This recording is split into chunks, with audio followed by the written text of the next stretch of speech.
Për shkak se në këto rrethona që jemi bukur problematike, duhet dikush që merr vendime, po të njëjtën kohë interesin e vet politik nuk e ka mbi interesin e vet shtetëror. Kush presin të jetë kryeministër? Unë pres edhe punoj kryeministër me qenë Ramush Haradinaj. A është realiste kjo? Është gjithmonë realiste. Është gjithmonë realiste, nuk e di këtë e përcakton vota, ne bëjmë punën tonë, edhe ne duhet me po punën tonë, mirë, po unë e shoh një entuziazëm të bukur të jashtëzakonshëm, inshallah s'na vjen sysh dikush deri të dielën.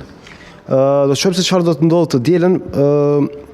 Shumë pozicione i keni pasur gjatë kësaj periudhe kohore, sa kemi bashkërrugtuar në politike e media, kryetari i grupit parlamentar, deputeti i shpallur më aktivi, kandidat për kryetar të Prishtinës, keni qenë në kabinetin e kryeministrit, ministre, zëvendës ministre. Zëvendës ministër s'kam qenë për shkollim. Po, zëvendës kryeministër, absolutisht, dhe edhe në krye të ekipit zotit Haradinaj në kuadër të mbrojtjes, duke qenë natyrisht në komunikim me sipër me Hagën, cilat ka qenë pozicionet më sfiduese në karrierën tuaj të deritanishme, që po shpresoj besnik edhe duke patur respektin që të jetë natyrisht e gjatë edhe zgjasë edhe më shumë.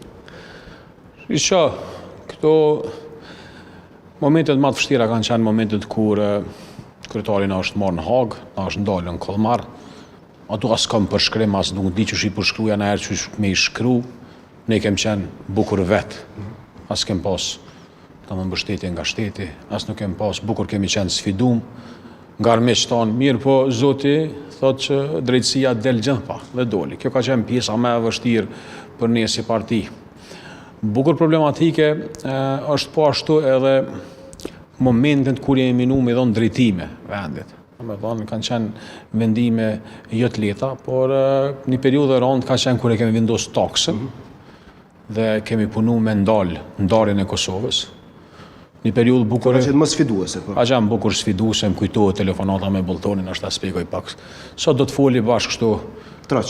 Do të foli bashkë